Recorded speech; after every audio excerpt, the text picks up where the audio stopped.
दोस्तों, एक भोले बाबा का गीत सुनाने जा रही हूँ। आप लोग मेरे चैनल को लाइक करें, सब्सक्राइब करें, कमेंट करें।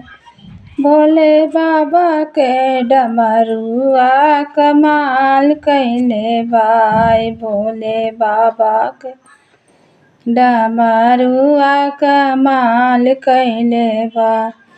कमाल कइले बाई हो निहाल कइले बा। कमाल कइले बाई हो निहाल कइले बा।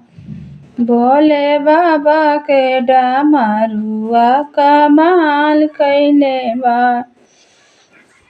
जब भोले बाबा दुआरवा पे आउले, जब भोले बाबा दुआरवा पे आइले, भूतवा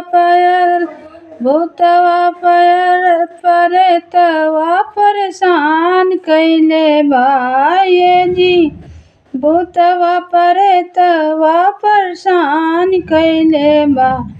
भोले बाबा के डमरुआ कमाल कइले बाई। भोले बाबा के डमरुआ कमाल कइले बाई। जब भोले बाबा मड़उआ आउले, जब भोले बाबा मड़उआ में आइले, सर्प के माला परेशान कइले बाई। जी सर्प के माला फुफकार छोड़े बा।